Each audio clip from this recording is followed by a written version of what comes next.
Hello, my name is Kyle Dumas, and today we will be discussing sauropod cardiovascular physiology. In the long, long ago, before the Rona ravaged our world, Dr. Robert Brocklehurst visited the UML campus to present his work on breathing mechanics in archosaurs at Colloquium. Through comparative and fossil biology, Dr. Brocklehurst was able to make key inferences on lung structure and function in extinct fauna. This new research prompted my interest in dinosaur organ mechanics. One specific question that was brought to mind was, how did sauropods pump blood all the way up to their heads meters away from their hearts? Surprisingly, a significant amount of research has already been undertaken. I examined research papers with fiercely opposing views to bring you a fair picture of the scientific landscape. Let's take some time to learn more about this intriguing subject. What is a sauropod? Sauropods were highly successful dinosaurs that lived from the late Triassic to the end of the Cretaceous period. They are characterized by their long necks and tails. The largest of them, like Argentinosaurus, could reach lengths of 130 feet and heights of 60 feet. The subject of their cardiovascular physiology has been of particular interest to scientists over many years. We obviously don't have access to live specimens or well-preserved soft tissues, but scientists have been able to make some inferences through other fossil evidence, comparative biology, and cardiovascular physiology calculations. But before we go any further, let's watch a short clip from Jurassic Park. We can just tear up the rule book on it. Cold-bloodedness, it doesn't apply. They're totally wrong. This is a warm-blooded creature. This thing doesn't live in a swamp. This thing's got, what, a 25, 27-foot neck? Brachiosaurus 30.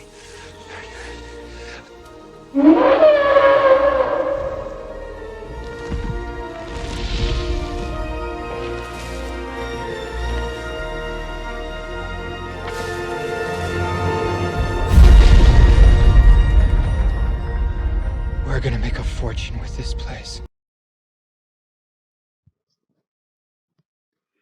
Sauropods were truly massive creatures. In the video, Dr. Grant can be heard saying that sauropods can't be cold-blooded. Dr. Sattler says that it doesn't live in a swamp to support its body weight. Grant asks, how can it push blood up a 30-foot neck without a 4-chambered heart and get around? The question of how a sauropod was able to pump blood to the top of its massive neck to perfuse its brain has been argued for decades. Most scientists agree dinosaurs were endothermic and had 4-chambered hearts, with a cardiovascular system more like birds and mammals rather than cold-blooded reptiles. Researchers often compare sauropods to giraffes in their build and behavior. So how do giraffes pump blood to their heads? Giraffes have a larger heart for their size, which they use to generate higher mean arterial pressures around 230 millimeters of mercury. Giraffes have ultra-tightly built legs to keep blood from pooling due to gravity. They also have one-way venous check valves to prevent them from fainting when bending down for a drink. With these adaptations, giraffes can overcome gravity when pumping blood up their 7-foot-long neck. But if you supersize a giraffe, cardiovascular problems come into place. Barosaurus, with a 30-foot neck, is often used as a model. For a Barosaurus to perfuse its brain, as a human or giraffe would, it would need to generate 750 millimeters of mercury mean arterial pressure at the heart to defeat gravitational pressure. This hypertension would create problems for the rest of the body, not to mention the potential catastrophe in the event of a laceration. A heart that strong would need a left ventricle of 2 tons, consisting of 5% of the animal's total mass.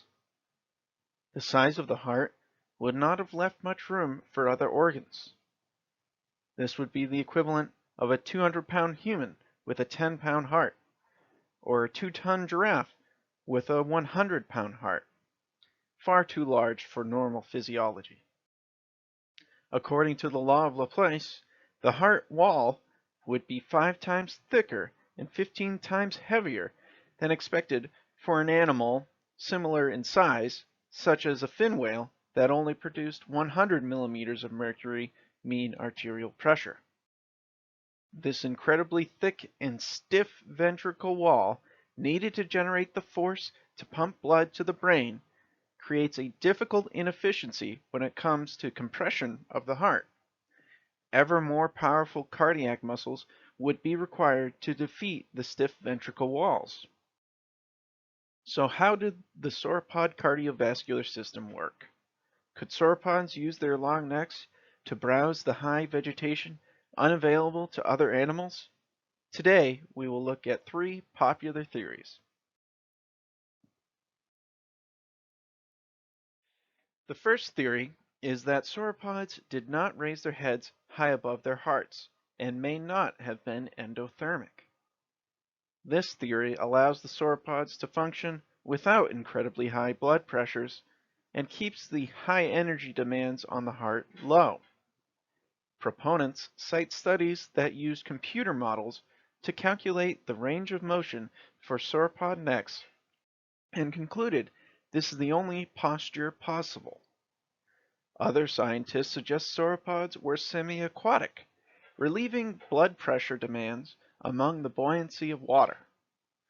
Subendothermy or ectothermy suggests a much slower lifestyle compared to endotherms.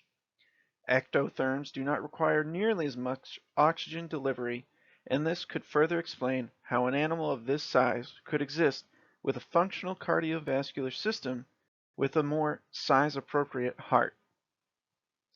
But the cardiovascular story does not end here. There are still too many questions left unanswered with this theory.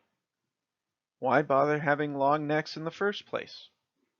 Long necks may have increased their feeding envelope, but other herbivores were successful without long necks.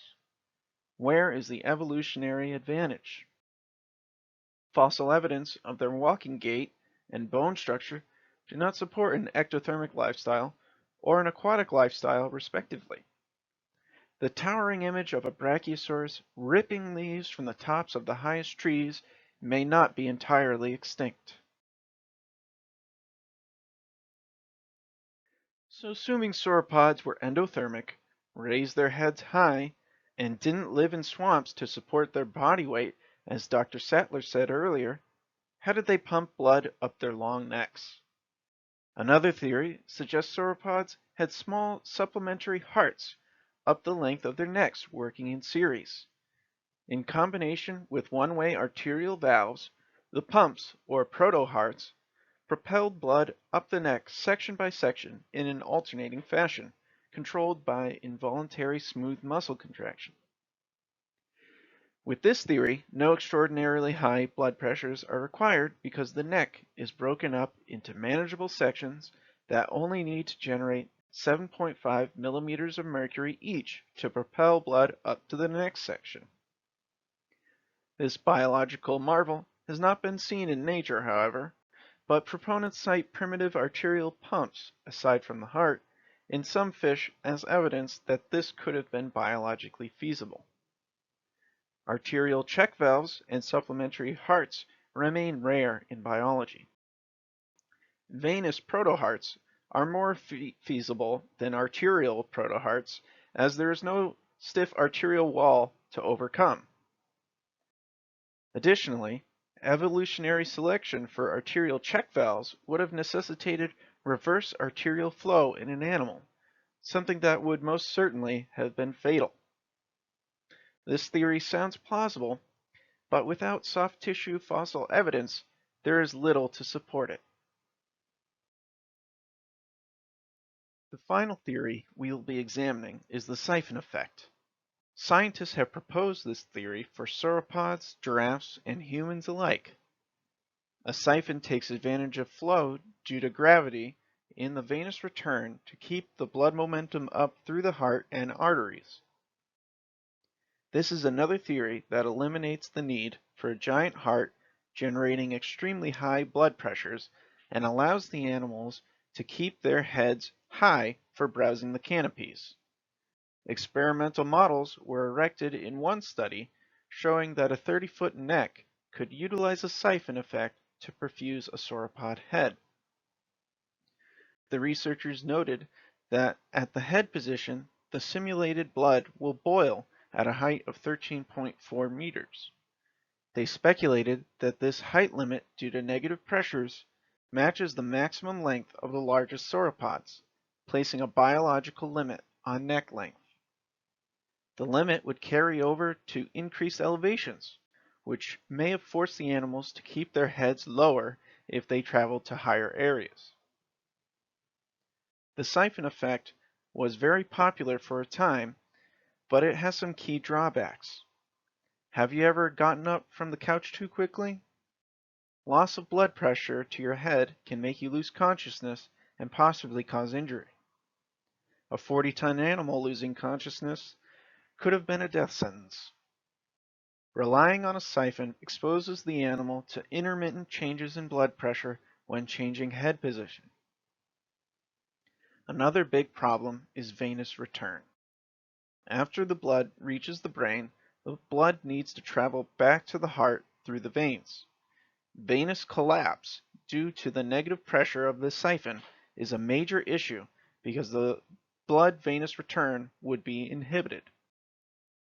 The siphon can only be maintained if the veins have stiff walls, something not seen in biology.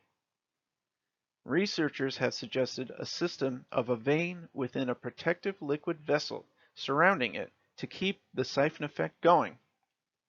But this speculative biology is no more valid than in the last theory we discussed.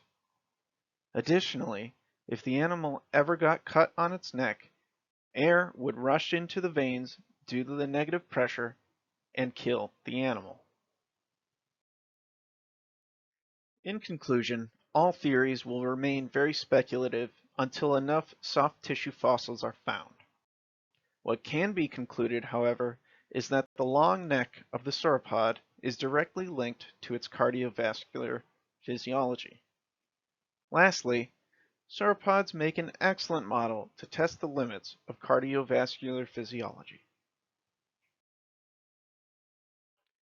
Please enjoy reading through these papers, which I found to be very interesting and helpful in the creation of my presentation.